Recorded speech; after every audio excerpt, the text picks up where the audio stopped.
변화를 꾀하는 창작자에게 있어 이전까지의 작품들이 밟아온 커리어를 스스로 부정하는 것만큼이나 위험하면서도 효과적인 선택도 없을 겁니다. 실패한다면 이전까지의 작품들마저 저평가당할 수 있지만 변화의 이유를 성공적으로 설명해낸다면 작품 세계의 새로운 지평을 열 수 있기 때문이죠. 감독으로 말하자면 에드가 라이트의 사례를 들 수 있을 겁니다. 6070 대중문화의 영향을 강하게 받았음을 적극적으로 작품 내에서 드러내며 필모그래피 내내 그 시대의 노스텔지어를 활용한 영화를 찍던 그는 2021년 라스트 나잇인 소울을 통해서 변화를 꾀합니다. 자신이 그토록 사랑해왔던 60년대 런던이란 시공간을 가스라이팅의 시대로 정의하고 노스텔지어에 빠져 현재를 보지 못하는 것을 유아기적 퇴행이라고 주장한 겁니다. 그런 방식으로 그는 그 시대에서 소외되었을 여성에 대한 서사를 성공적으로 전유해냅니다. 한편 감독이 아닌 작품으로서 이전까지의 성공을 부정하고 새로운 지평을 연 사례로는 007 스카이포를 들 수 있을 겁니다.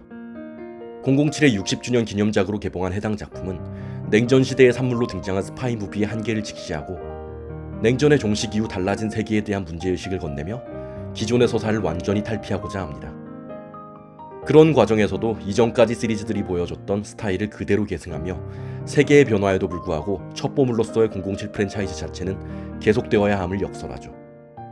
이로써 90년대 이후 카지노 로얄을 제외하면 이렇다 할 성공작이 없었던 007 시리즈는 겨우겨우 명맥을 이어갈 수 있게 됩니다. 신카이 마코토의 신작인 스즈메의 문단속은 이런 자기 부정과 성장의 변증법을 모범적으로 보여주는 작품입니다.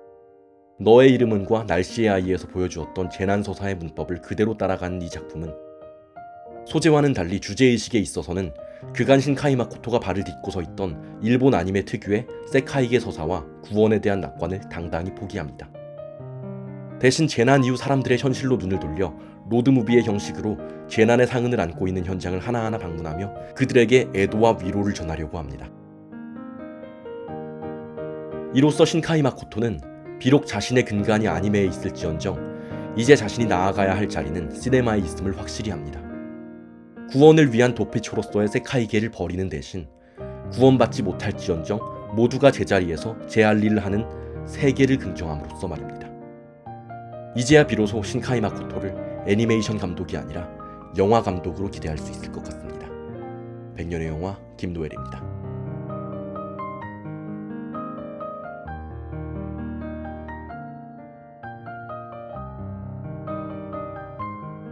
스즈메의 문단속은 재난으로 무너졌던 폐허마다 또 다른 재난을 일으키는 문이 있고 그게 열리는 걸 막을 수 있다는 설정의 이야기입니다.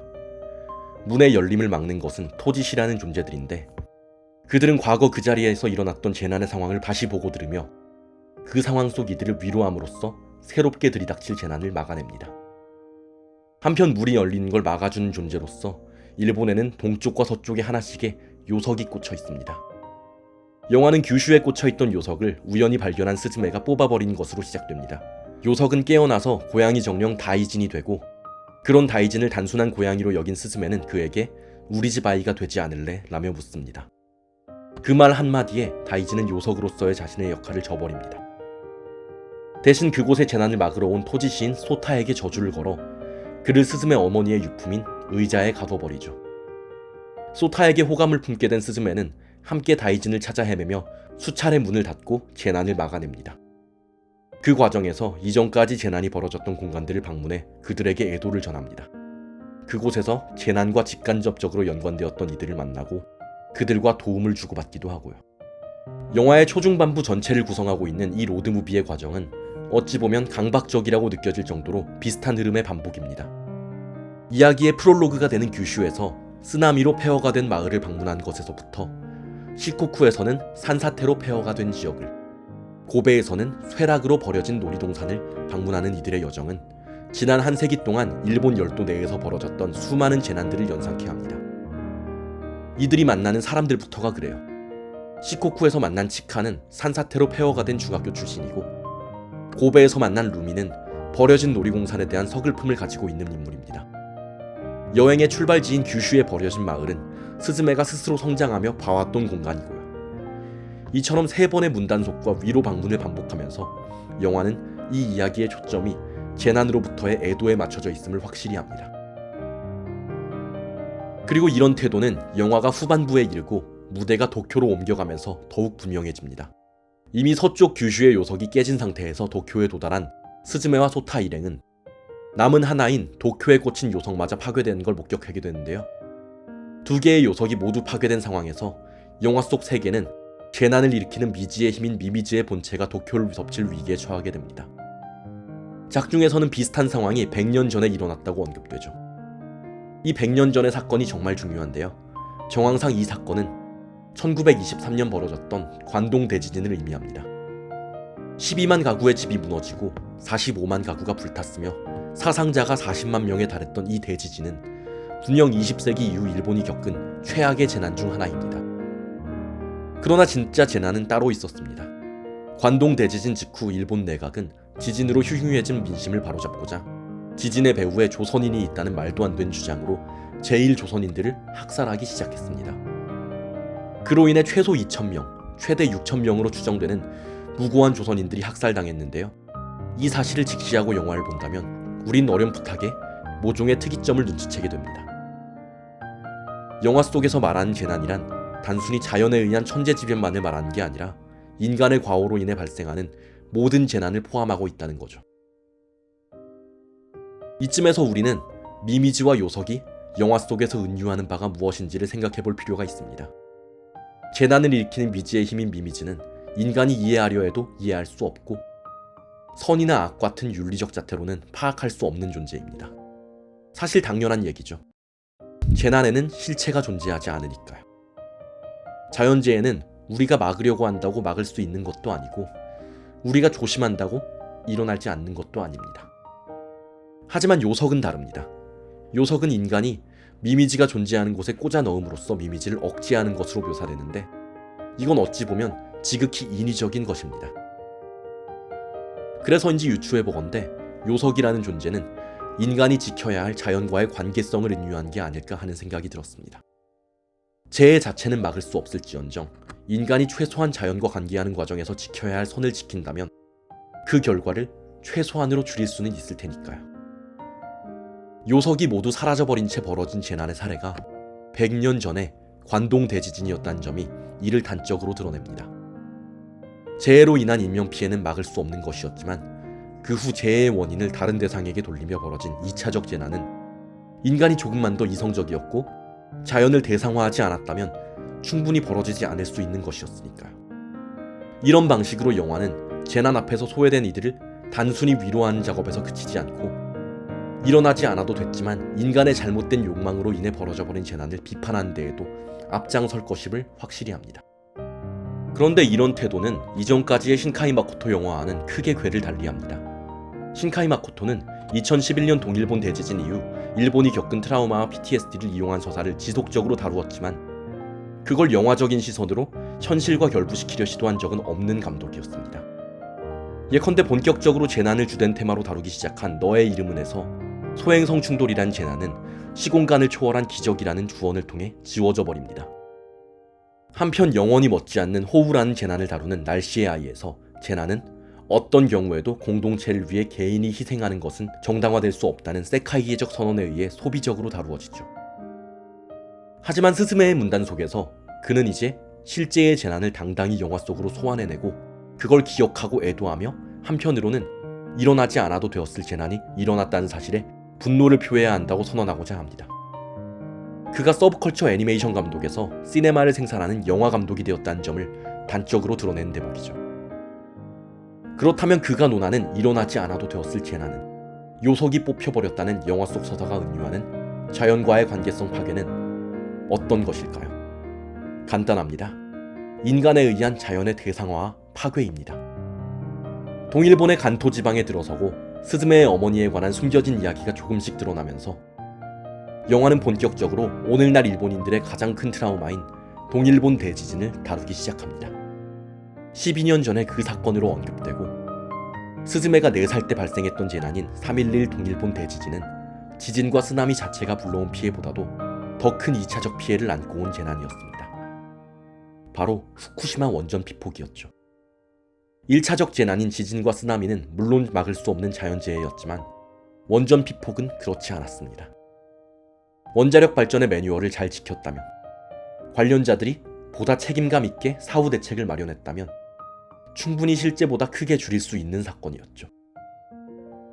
다른 재난들도 마찬가지입니다. 영화에서는 시코쿠에서의 산사태와 규슈에서의 마을 침수를 이야기하는데 두 재난 모두 벌목과 댐 증축 등 인간의 자연 파괴로 인해 급증하고 있는 재난임을 부정할 수 없습니다. 이 모든 인간들의 자연 파괴가 바로 미미지를 앞에 둔 요석 파괴로 은유되고 있는 겁니다. 여기서 처음으로 한번 돌아가 봅시다. 스즈메는 고양이 정령 다이진을 처음 보고 별 생각 없이 그에게 우리 집 아이가 될래? 라고 묻는데 그 한마디에 다이진은 요석으로서의 책임감을 포기하고 스즈메에게 종속되고자 합니다. 이게 뭘 의미할까요? 저는 자연의 질서를 인간이 종속하게 되면서 벌어지는 모든 문제를 은유한다고 생각합니다. 그리고 그 결과는 소타라는 인간의 희생으로 이어지겠죠. 영화의 중후반부에 소타는 요석 역할을 하던 다이진 대신 이제 자신이 요석이 되어 재난을 막아내야 함을 깨닫습니다. 저는 이 대목을 보며 마치 후쿠시마 원전 사태 이후 피폭된 방사능을 처리하기 위해 스스로를 희생하던 자원봉사자들이 떠올라 자꾸만 서글퍼졌습니다. 물론 신카이 마코토는 이런 인간의 자연 파괴와 대상화 앞에서도 희망이 존재함을 끝내 논하고자 합니다. 그래서 아예 무대를 대지진의 피해를 그대로 받은 마을로 옮겨 모든 시간축이 동시에 존재하는 저 세상으로의 마지막 여행을 떠납니다. 그곳에서 비로소 다이진과 사다이진이라는 두 요석들은 살고 싶다는 소타의 절규가 스즈메에게 닿는 것을, 그 살고 싶다는 목소리가 함께 살자는 깨달음으로 전환되는 것을 보고서야 제자리를 찾고 다시 미미지를 봉인해냅니다. 그렇습니다. 결국 스즈메의 문단속은 인간과 자연이 제자리를 찾아가야 한다는 이야기입니다. 책임감 없이 다이진을 종속하려던 스즈메와는 달리 사다이진의 주체성을 존중하던 소타의 할아버지처럼 자연과 인간은 서로의 자리에서 서로의 선을 지킬 때 비로소 공존할 수 있으니까요. 이로써 세계가 제자리를 찾고 재난 앞에서 다시 일어선 이들을 응원함으로써, 그리고 일어나지 않아도 될 재난이 더는 일어나지 않게 되기를 기도함으로써 스즈메의 문단속은 마무리됩니다. 제게는 무엇보다도 신카이 마코토가 더는 자신만의 세계로의 도피를 택하지 않고 모두가 공존할 수 있는 세계를 상상했다는 사실만으로도 충분히 뜻깊은 작품이었습니다. 소외란 결국 누군가가 누군가를 대상화함으로써 벌어지는 일이기에 그 해결책은 공존의 가능성을 찾는 것이 되어야 하지 도피가 되어서는 안 되니까요. 마무리하기 전에 잠시 곁가지로 세고 싶은 대목이 있는데요. 제가 이 영화에서 또 한 가지 주목한 점은 이 영화가 여성 인물들을 대하는 태도였습니다. 스즈메의 문단속은 아예 여성주의 영화라고 말해도 될 정도로 여성 캐릭터들의 이야기가 많은 비중을 차지하는 영화인데요. 중요한 것은 이들 대부분이 어느 정도 세계에서 존재가 지워지고 소외된 이들이란 점입니다. 미혼인 상태로 언니의 아이를 홀로 데려와 키운 스즈메의 이모와 반대로 이모와 단 둘이서 성장한 스즈메는 물론이고, 그런 스즈메의 어머니 역시 남편 없이 홀로 스즈메를 키웠던 것으로 밝혀집니다. 또한 홀로 주점을 운영하며 쌍둥이 남매를 키우는 루미, 그리고 가족의 일을 도우며 고등학생의 나이로 민박집을 운영하는 치카 같은 캐릭터도 있죠. 이런 식으로 어떤 면에선 주체적이고 어떤 면에선 소외된 여성인물들을 차례로 등장시킴으로써 신카이 마코토는 재난 앞에서의 자연과 인간의 대립이란 대주제 외에도 남성 중심 가부장제 사회에서 여성인물들이 자립하여 세계를 살아가는 과정에 대한 소주제 역시 던져냅니다. 어찌 보면 당연한 이야기죠. 소외라는 개념 자체가 큰 대비에서도 작은 대비에서도 발생할 수 있는 개념이니까요. 자연을 소외하는 인간과 여성을 소외하는 남성, 약자를 소외하는 강자와 같은 개념들은 결국 모두 같은 도식입니다. 그렇게 이 영화는 모든 종류의 소외에 반대하며 지속적으로 불의한 현실과 소통하고자 합니다. 상처로부터 도망치고 괜찮을 거라 낙관하는 것도 물론 의미가 있지만 현실에 보다 필요한 것은 받은 상처를 견디고 다시 일어서는 일이라고 믿습니다. 그렇기에 이번 작품을 통한 신카이 마코토의 성장을 저는 응원할 수밖에 없겠습니다. 도망치는 것으로부터 구원을 찾던 세카이계의 계승자 신카이 마코토가 이런 서사를 만들어냈다는 사실이 제게는 그렇게 감동적일 수 없었습니다. 비로소 그는 이제 나만을 위한 세계를 넘어 모두를 위한 세계를 만들어냈으니까요. 이제는 그의 세계가 그 자체로 완전하기보다는 미숙할지언정 지속적으로 성장할 수 있기를 빕니다. 100년의 영화 김노엘이었습니다.